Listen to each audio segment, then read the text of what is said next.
it's been quite a wonderful session. I remember last week I had some time, though I had a funeral ceremony to attend back home, but I had some time to be part of the introduction and to listen to some of the deliberations and some of the outcomes of your discussion.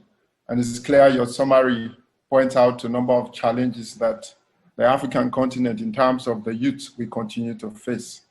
Let me also take this opportunity to particularly thank the organizers, obviously the African Guest Speaking Forum, that it is timely to stimulate this conversation. And I think it's a conversation we need to intensify and take further. Now, in terms of setting the scene for our conversation this morning, I would like us to briefly reflect on the key issues on the theme itself, the economics, and how they affect our youth population in terms of, like you clearly put it, in terms of what are the kind of policy agendas, what are the kind of legal frameworks and opportunities that can help the African youth to accelerate some of the growth pattern in terms of economic growth and development and livelihood within the continent. First, some of the key issues we need to reflect on in terms of the economy.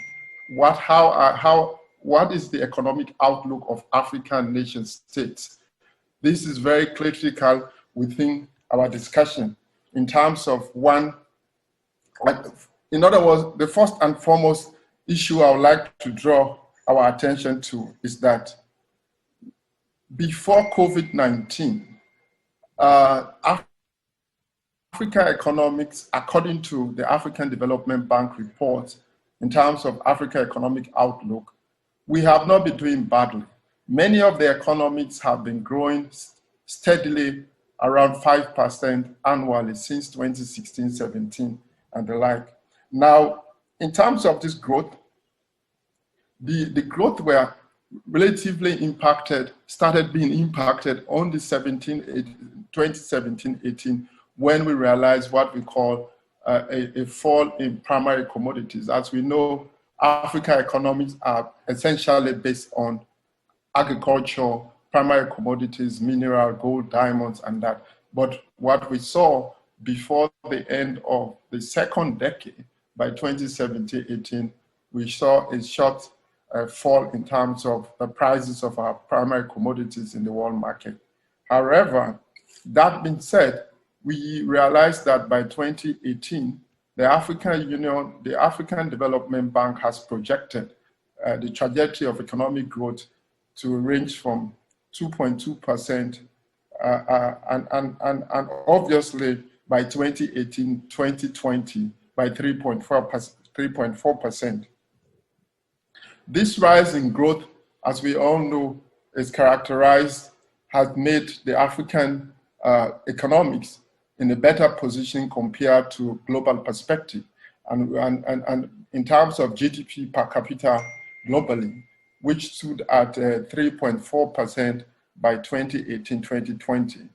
This demonstrates that Africa in particular, we have been doing well in terms of building the resilience of our economy.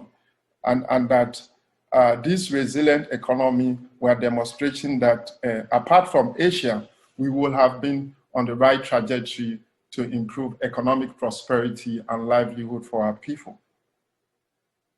In other words, by 2018-19, before COVID-19, we can clearly say that the African economics, Africa has been steadily putting its head above waters in terms of doing well, in terms of building a very strong economic resilience.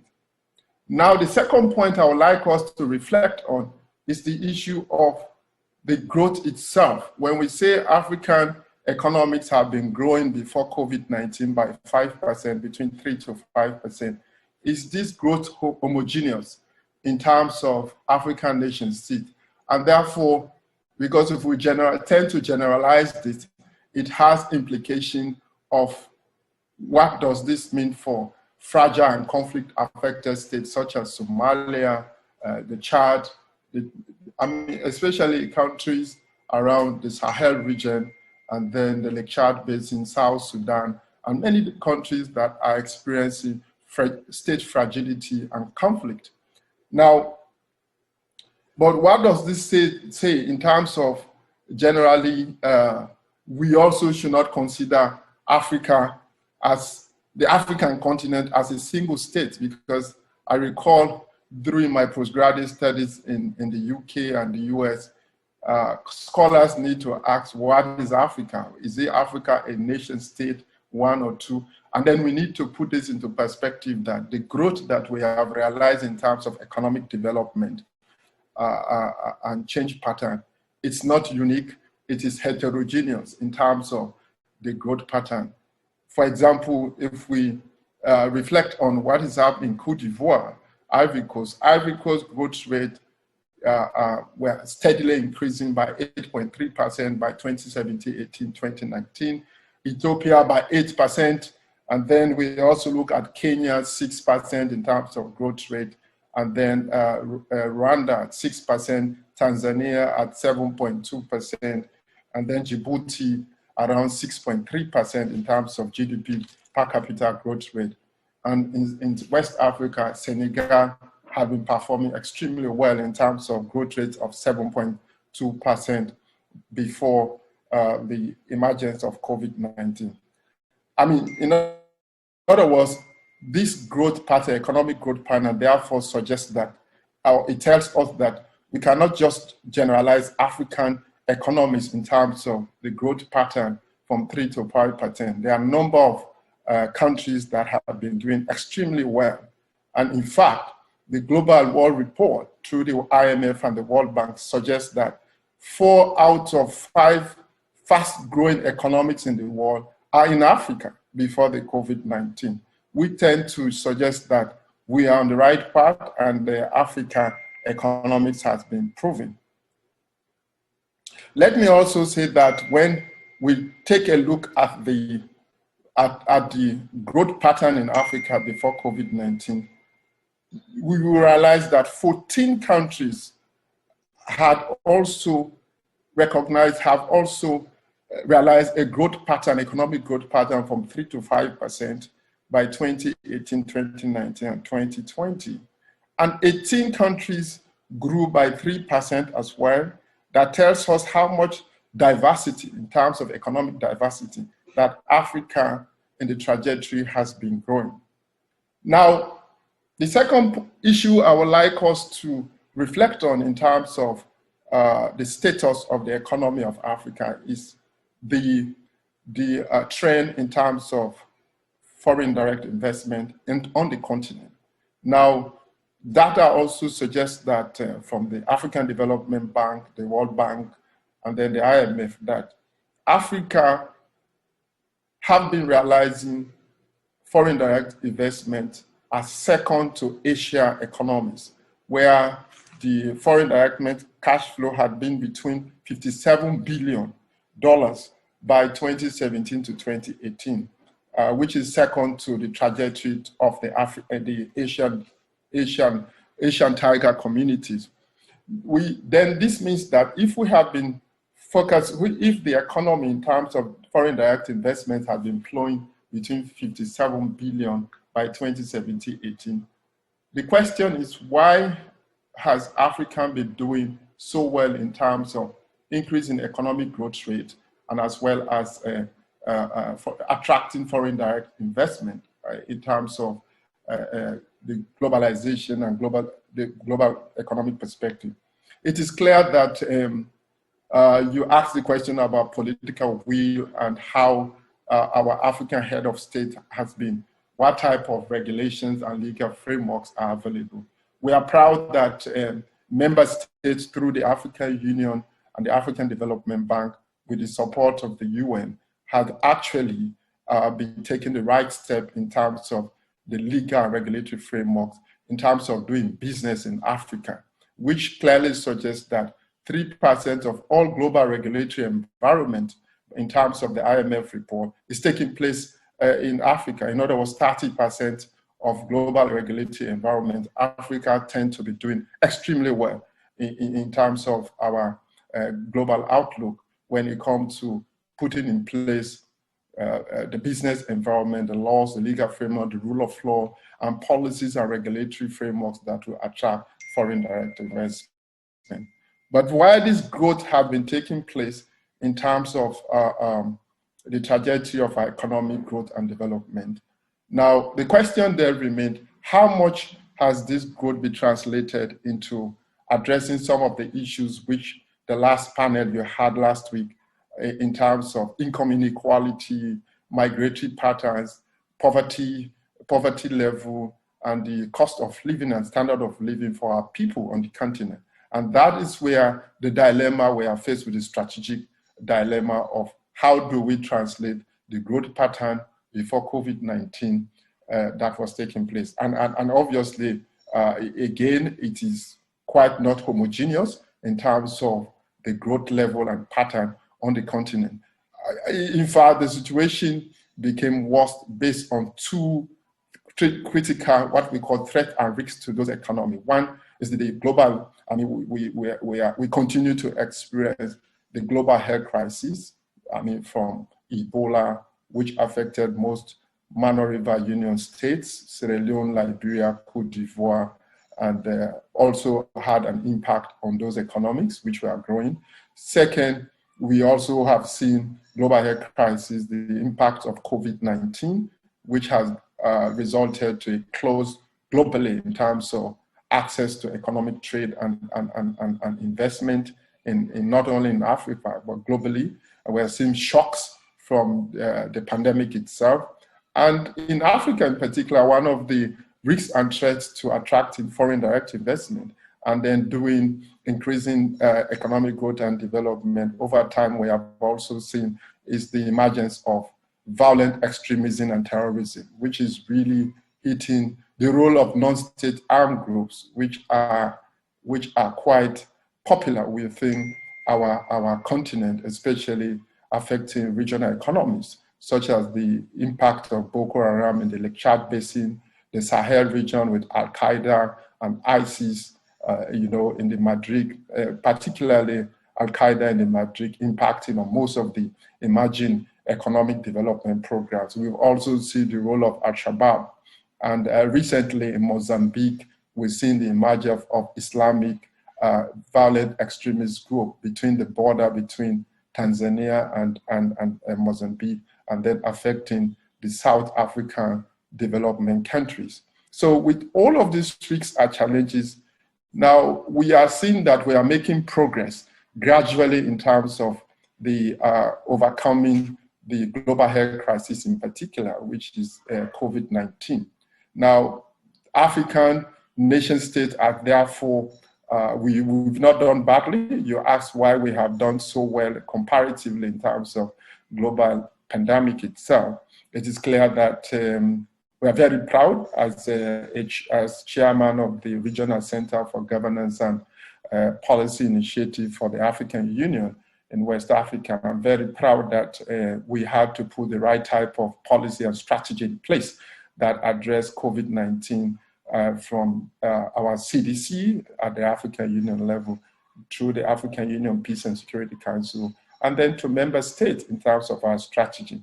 And this has led to, with vaccines around, and we see gradually there is economic recovery being back into track. And we see that policies are emerging called, which we all refer to, are building back better. How can we build Africa back better in terms of post-COVID-19 recovery and sustainable development? And this is where we find ourselves in terms of what kind of support, what kind of resources do we need to mobilize in terms of building back better that African growth pattern in terms of economic growth, so that we can translate the growth patterns that we have been realizing over time to close the gap between the income inequality between the poor and the rich, particularly focused on vulnerable youths who are much more attracted to violent extremism and radicalization on the continent. In this regard, this is where we see the conversation of how the greatest asset that we have on the continent, apart from our mineral resources, apart from the natural, renewable and non-renewable resources we have in abundance in Africa, how much can we harness the growth, the what we call democratic dividend? In this circumstance, we are also pleased that African Union has been fast. The regional economic organizations have been doing extremely well. We have been thinking ahead of the curve. I'm very pleased that in order to take this forward, we had two critical policy instruments and programs, or what we call implementation strategy, that can help the African member states to reflect on. And one of that is the AU roadmap. The AU roadmap in terms of harnessing the democratic dividend. Everyone on the continent and globally realize that Africa has the youngest population. That is our youth, where 37% of our labor force around the continent are especially young population with over 60% of unemployment rates. So what do we do? And plus many of the challenges and risks, whether structural operational challenges, which your last conversation of Saturday had mentioned. So in this case, the African Union roadmap on harnessing the democratic dividend in terms of investment in youth population provide a policy framework on the continent which we can tap into in terms of not reinventing the wheel, in terms of the global health crisis, post-COVID-19, so that we can start to rebuild African economics back on track. And this will help us to enhance what we call the politics of inclusive development. Now, what does the roadmap of the African Union say in terms of harnessing the demographic dividends? The roadmap has 4 pillars. 4 of those pillars, pillar number 1, emphasize on the need for member states to enhance employment and entrepreneurship skills for our youth in Africa. And as I did say, the report, the roadmap also suggests that some of the member states should ensure that if we invest into employment and entrepreneurship skills, then this will be able to enhance our rebuilding efforts in terms of reconstructing the economy and enhancing economic governance for the poor and in terms of their political rights. Now, the second pillar in the roadmap, the AU roadmap, in harnessing the demographic dividend into the future, especially in COVID-19, is about how do we enhance education and skills development, human capital development for our youths, and what type of quality education models and programs we can put out there. There are a number of lessons, case studies in many countries. If you come to Sierra Leone, the government's major policy agenda in terms of flagship project is human capital development with extensive focus on youth transformation, the girl child in terms of their education, free education qualities, which Ghana is doing the same, and many other African countries. Number 3 pillar really focused on, yes, the political rights of health and their well-being. How do we invest into our youth in terms of their health, well-being, in terms of shelter, in terms of housing? Many of the vulnerable groups we have, as we all know, young men and women, do not even have access to shelter and housing scheme. And then obviously health issue is part of their agenda in terms of human capital development. And the 4th and final pillar, which member states agree on, it relates to the rights of the youth, and how do we engage them into governance, political participation, and inclusion, what I call generational democracy, in terms of what type of electoral system, what type of electoral space do we need to ensure that youths are included into the conversation of political and policy making and decision making processes on the African continent. So in other words, when you look at the AU roadmap, which was developed in 2017 with endorsements from the AU General Assembly in December 2017, it clearly suggests, gives member states a clear guideline on why we need to focus on the youth as the greatest asset that we have on the continent in terms of overcoming the labor challenges we have, the labor challenges we have, and then in terms of economic transformation for the prosperity of our people. These also, second policy instrument we need to reflect on, and we are lucky we have an opportunity on that, is the emergence of the African Continental Free Trade Agreement, which provides a very useful platform in terms of promoting trade liberalization among member states in terms of the trade zones and that. So with all of these policy agendas, how do we build back better to ensure that some of the structural and operational challenges which colleagues you had clearly articulated in the last conversation last week, it becomes paramount that the opportunity we have, the African Union already have some of these normative frameworks and policy instruments. Although there are many that are still missing in terms of, we do not have on the continent, for example, what I refer to a non-state angle policy. How do we effectively engage non-state actors, especially those that are involved with Boko Haram, the Al-Shabaab, issues that have to do with threats from terrorist organizations such as Al-Qaeda and the Madrid, and many, many other groups in terms of our policy engagement of the continent, in terms of reducing. But I think investment in our youth through a clear policy guidance, which has been articulated by the African Union roadmap on harnessing the best asset we have through those 4 pillars, we should be able to enhance our